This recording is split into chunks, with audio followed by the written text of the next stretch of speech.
I lived in Japan from 2006 to 2007. So before I came to Korea, I lived in Japan. It was in a small city called Mimasaka, middle of nowhere. You probably haven't heard of it because nobody goes there.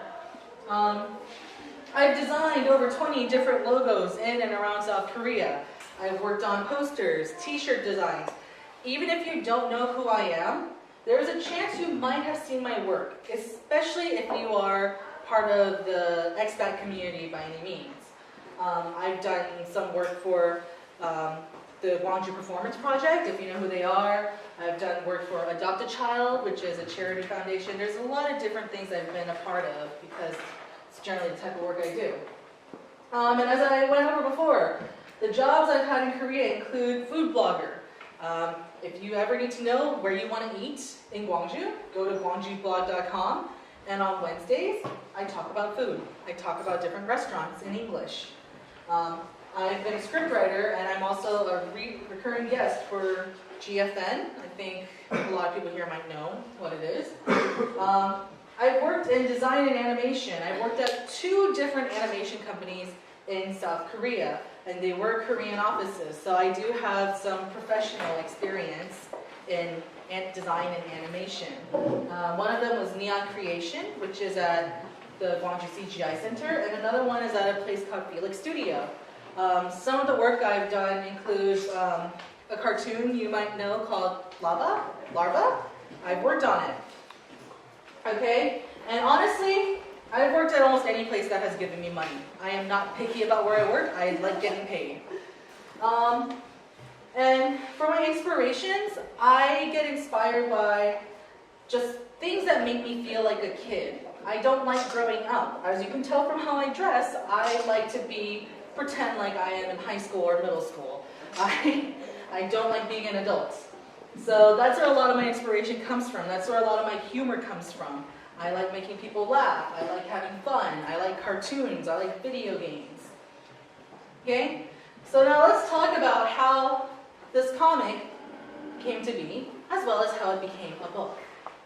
And I'm not saying you need to follow these steps because experiences and results may vary.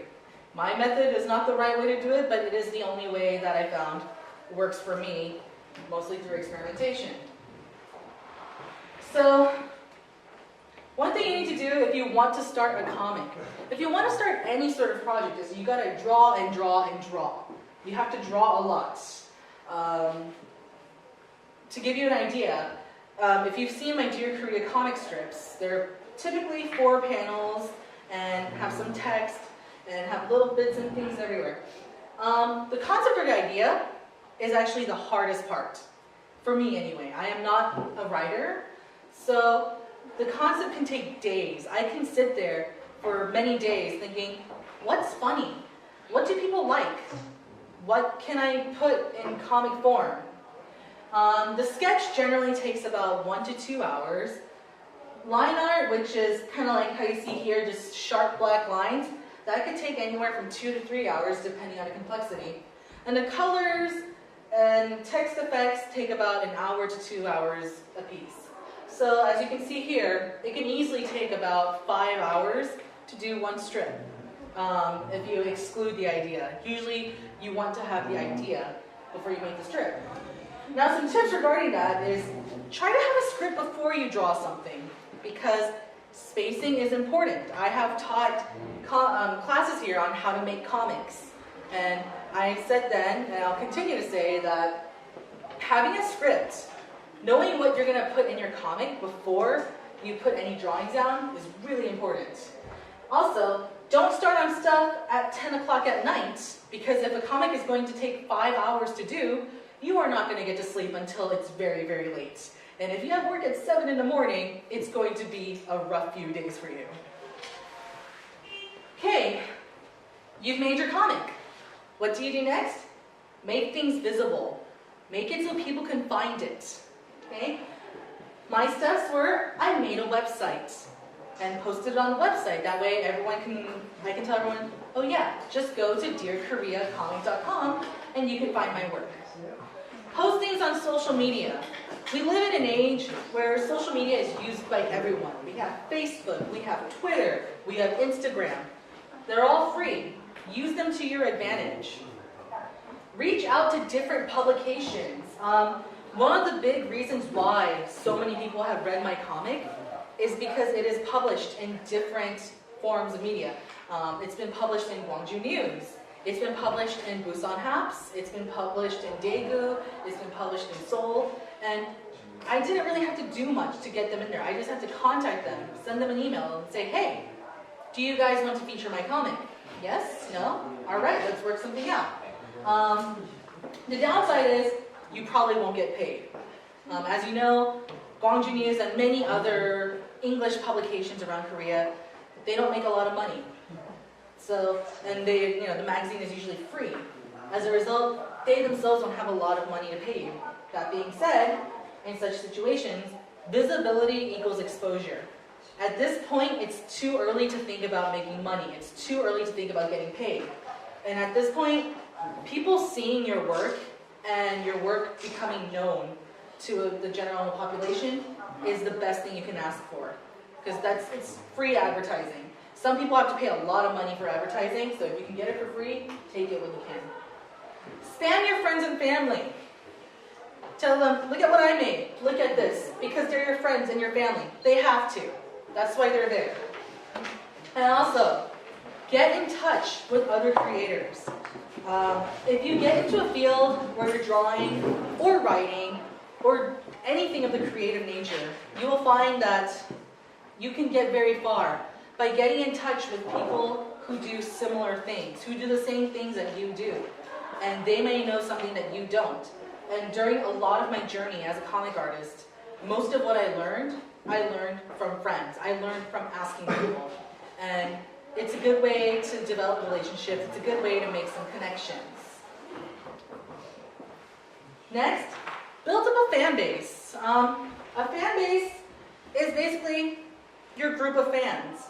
If you have something and you're really good at it, you're going to get fans, especially if you put it out in public. You may not get a lot, but you might get some dedicated people. And those are the people that will support you as you continue to put out work. Some things to do is study traffic and viewing patterns. If you have a website, if you post things on Facebook, see how many likes you get. What time do you get the most likes? Start experimenting with that a little bit and figure out what's the ideal way to reach the largest number of people. Pay attention to comments and critiques. If people see your work, sometimes they might say something. You might show someone your drawing or a comic and they're like, oh, I guess that's kind of funny. Then, maybe ask them, okay, how can it be funnier? Continue to strive for improvement. That being said, know the difference between criticism and insults. Because criticism is when someone says, oh, well, I think it would be funnier if you did it this way. I think maybe you could cover this topic. Insults are, this is ugly and stupid, nobody likes it. You don't need to listen to that because that's not going to help you grow. Update regularly. That is something I am not so good at doing. If you are going to release a comic on a steady basis, you want to update regularly because like a newspaper or a TV show, people like to know when to expect it. And if you don't fulfill that pattern, then people will be disappointed. They will get tired of waiting for you. And I have actually suffered a fair loss of readers because I don't update as regularly as I should.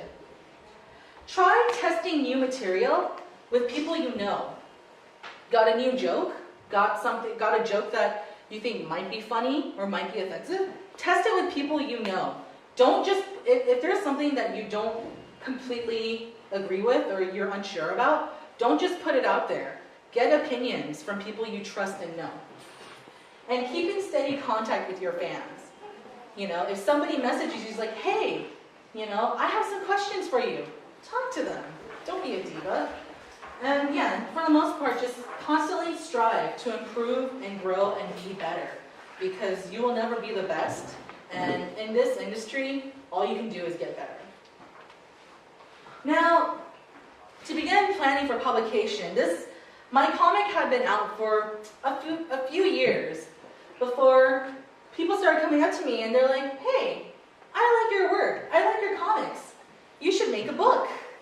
And it's something that never really crossed my mind because the comic is available online for free. So those of you who really don't want to buy my book today, that's fine. Go online, read the book, or read the comics. You know, and I can't help but think, who would want such a thing? But there are people that say, I would love to have a book. I have family that's in America that would love to read this. I want to have something to put on my coffee table. I want something with your autograph on it. So I figured, all right. And this is something that kind of stayed in my head, but I never really did anything about it. And it wasn't until months later that I thought, you know what? Maybe I should make a book. Now, the planning process was long and painful. First, there was denial and a lot of excuses I started making for why I should have made this book. How does someone even make a book? What are the logistics that go behind making a book? It looks like so much work, and I'm already too busy. By the time I knew I wanted to make a book, I was working 6 different jobs. And I was like, I don't have time to sleep. How am I going to have time to make a book? And then I thought, nobody's going to buy it. So I'm going to put in all this hard work, only for nobody to buy a book. Why? And that's when I had to start giving myself inspiration via delusions. I had to convince myself and often lie to myself, hey, I'm pretty awesome. I can do this. You know, I thought, okay, I survived teaching kindergarten. I've been stabbed by kids before. I can handle this. This is nothing new. And just, you know, there was also that pressure from people that wanted it. That thought, okay, if I don't do this, I'm not going to have any friends anymore. Nobody's going to respect me anymore. And that was a fear. And ultimately, what pretty much pushed me off the edge into making this book was a couple of people that I will tell you about in a moment. First is my art pimp, as I like to call her. She's very much like my hype woman or my agent. And she basically told me, look, I really want to see this book happen. So I'll do all the hard work. I'll do all the stuff you don't want to do, like talk to people, message, you know, send long emails, do a lot of research. I'll do that, and you can work on the book, and let's make this happen. And then there's also my roommate, who's actually been with me for over 10 years. He told me, because for a long time I wanted a pet, and he said, we can't get a pet. So he said, you know what? If you make this book, I'll get you a cat. So I should be getting a cat in the next few months, hopefully. So these are the people that whipped me into shape. I don't know how literally you should take that, but just... First, there's Nancy. She's standing up over there taking pictures, being a ninja. So she is my quote-unquote art pimp. She helped me so much with making this book. Because of her history and background in marketing and just her ability to talk to people and be very convincing, she's been able to offer me a lot of motivation while also making threats. So she scares me and motivates me just enough to keep me busy. She handled a lot of the marketing and networking. She's the reason why I'm here talking today. Because I'm usually very shy. I don't like talking to people. It's nothing against people. I tend to mess up a lot. She's a lot better at it than I am. She would feed me sometimes because when you work as much as I do, you sometimes forget to eat or you just end up eating ramen all the time, and that's not good for you. And she had to deal with a lot of people, and she did a lot of the hard work that I was either scared to do or couldn't do. And I feel like when you take on a big project like this, support is really important. I understand how it's tempting to do everything by yourself because I'm a proud person. I like to do things by myself and I don't like to share credit. But it's kind of necessary to make it a reality. Then you have my roommate who is right here. I won't make him stand up because he's as shy as I am. He likes to make me laugh. He likes to help me with my jokes. He's my comedy partner. And he did one of the nicest things anyone could ever do for me. And he drove me to places in Korea, because if you've ever driven in Korea, you know that it can be very scary, and when you're already having a long day, that's the last thing you want to do. And he also carries all the heavy stuff, because I'm very weak. I'm not good at carrying things. And he's also helped a lot with expenses, which I will go over later, because it turns out when you make a book, there are a lot of expenses. So, some things you need to know if you're going to start making a book is you need to do a lot of research. Things like, you need to know about ISBNs and copyrights. You know, how much is your book going to be? How are they going to find it? How is anybody going to find it? Is it going to be official or not? Publishing options. Are you going to self-publish? Are you going to go through a publisher? Are you going to, make it available on Amazon? Are you just going to print it out at a local print shop and just give it to people? How are you going to do that? And that includes printing options. Do you want color? Do you want black and white? Where do you want to get it printed? Do you want to do it at a local print shop? Do you want to do it online? Are you going to sell it internationally or domestically? How are you going to handle taxes if you do that? Are you going to make the book physical or digital? Now that we have ebooks, you can do digital books, but there's a lot of limitations with digital books, just as there are with physical books. Incentives. Because my comic is available online for free, I had to find a way to make some incentives to give people a reason to buy it, because why would anyone want to pay for something they can get for free? I had to think, what else can I add in there that will make them want it? And also, important book stuff like testimonials. Maybe I can get other people to help me talk about my book. Maybe I can, even get a foreword from a respected person. These are all things that both Nancy and I had to research for hours before we could, even days, before we could even start the process for making the book. And then there's more. How many copies of the book do you want to make? Turns out, if you print 100 copies of a book, the price is actually not that different versus if you print 1,000 copies of a book. The more you print, the cheaper it is. But, I have a tiny apartment. Where am I gonna put 1,000 books? What if nobody wants to buy my book? Then I'm gonna have like 1,000 books sitting there, taking up space. So those are things I have to think about. Black and white or color. Black and white is really cheap to print. Color is not. Color is very expensive. Paper size. The paper size can make a big difference too. If you want to print an A4, it's going to cost a lot, and there's limitations to if you can, whether or not you can have your book in landscape mode or portrait mode.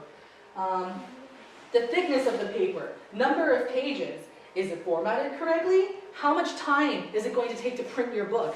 These are all things you have to know. And I was foolish. I had a deadline. And I started doing a lot of this literally 2 to 3 months before the deadline. And that was a bad idea because I had to go to the print shop every day. I used a local printer here in Gwangju, and with my limited Korean and a lot of sign language, I had to, get these things figured out, all while working and dealing with other obligations. And you need to learn more than you actually need to know.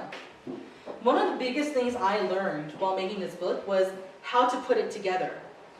I had to learn a number of different programs, and I had to go into a lot of territory and just mess up a lot. I had to fail a lot before I could figure out what I did. Pros include having complete control over everything. If you're a control freak, this is great. It's easy to make changes. You don't need to pay for someone to do the work for you because you're doing everything yourself. Some of the cons include that, especially if you have a deadline, you don't have a lot of time to get ready. You lose a lot of sleep because learning a program can take a lot of time.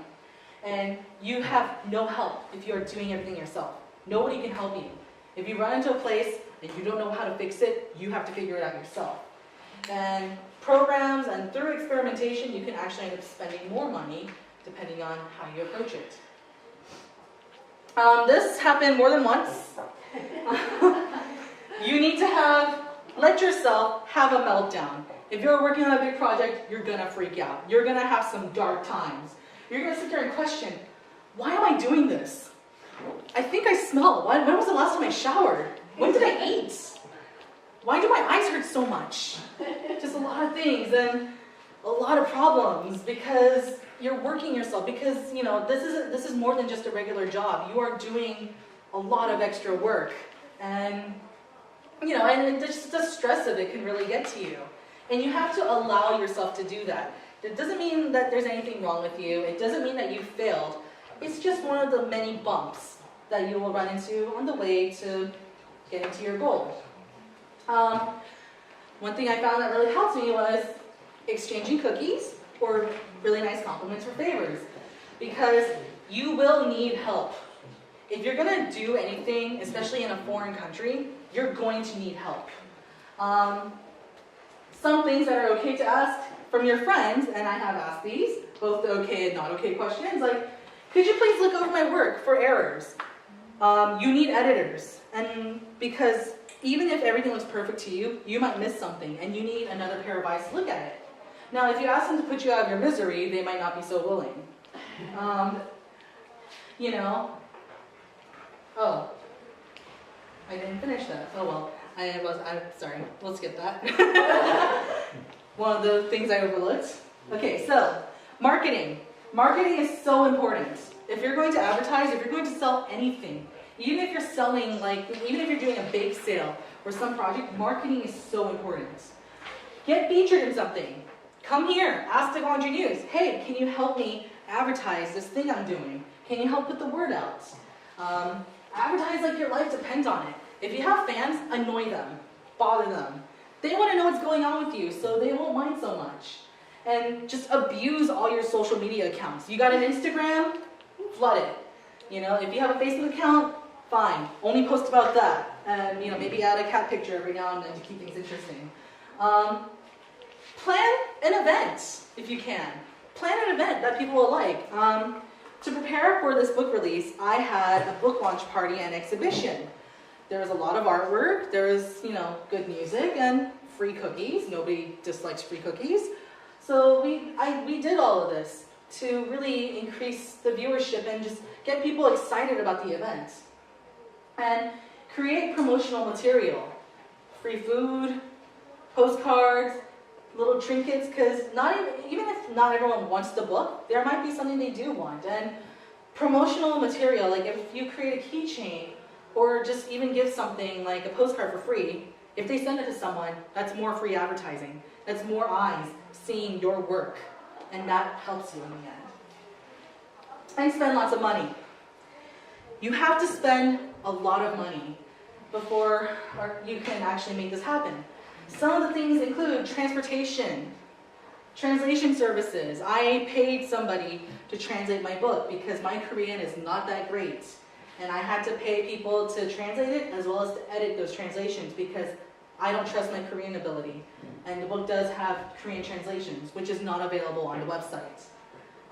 Printing, of course, that's going to cost a lot of money. A lot more money than you think. Caffeinated drinks. You're going to need a lot of coffee. You're going to need a lot of tea. More printing, because sometimes you'll go and print stuff, and you'll notice a mistake, and then you have to go print it again. So you got to print test things. You got to spend a lot of money on your own mistakes. You have to be willing. You got to set aside some budget to make mistakes. Parking tickets. I got a lot of those because when you're driving around everywhere, turns out it's not okay to park in most places, despite what all the cars on the road will tell you. Comfort food. Because I was always working, I didn't have time to cook. And I was always eating out, and when you're stressed out, you want to eat comfort food. And it's not the best thing for you, but it makes you feel better for long enough to keep working. And occasional bribes. It's like, hey, let me take you to a movie. Now look at my book and edit it. So, just occasionally, show your friends that you appreciate them and maybe be like, hey, maybe you could write something for me. Maybe you can help me. So as a result, you end up spending a fair amount of money. I've lost track of how much I've actually spent. But you know what? The final result, not too bad.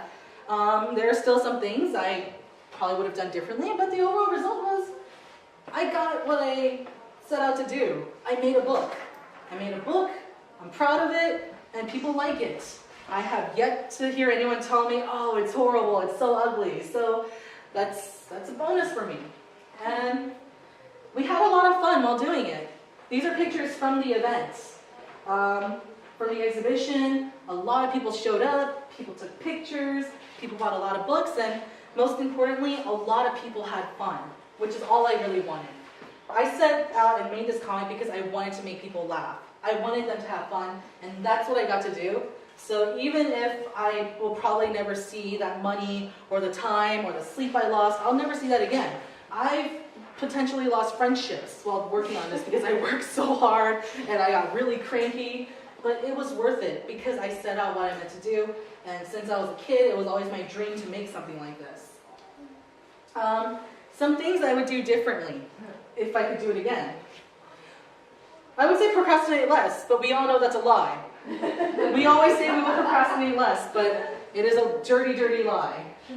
I will try to get better at time management. Time management is so important, and you don't realize it until you realize just how little time you actually have. I would probably take on less obligations. While I was making my book, I was working at different jobs. I had to go to Seoul for my job. My roommate, or my significant other, he had to go to the hospital, so I had to make time for that. I had to make time for all these other things that I wasn't ready for. I would shop around for better prices because if you shop around, you get to save some money. Adapt healthier habits. Try to sleep more. Try to eat less ramyeon. Things like that. And just prioritize the things that matter. There are times where I might have gotten cranky with some people, or I missed out on, let's say, a goodbye party or a birthday party, something, and those are the things I regret.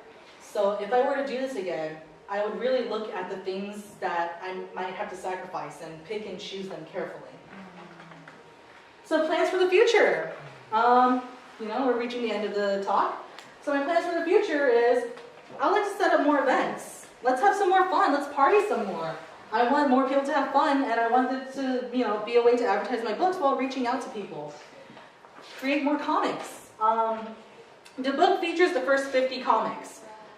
I'm about to reach 150 comics total, and I plan to keep going. And I'd like to create other comics in the future. Publish more books. We already have volume 1. Might as well get started on volume 2. People seem to like volume 1, so they might want to, increase their collection. I want to get picked up by a publisher. Right now, my books are self-published. It would be nice to get picked up by a publisher so you could buy them at your local bookstore. And my ultimate goal is to go 100% freelance. Right now, a lot of the other jobs I do is to fund my dream. I would ideally like to make money from my dream and have that be my primary source of income. After that, who knows? But you know what? After that, I'll make some money and world domination. Maybe, no? Either way, I would like to finish this talk and just finish. The next thing I'd like to do is maybe eat some cookies, and I invite you all to join me. Anyways, thank you for your time.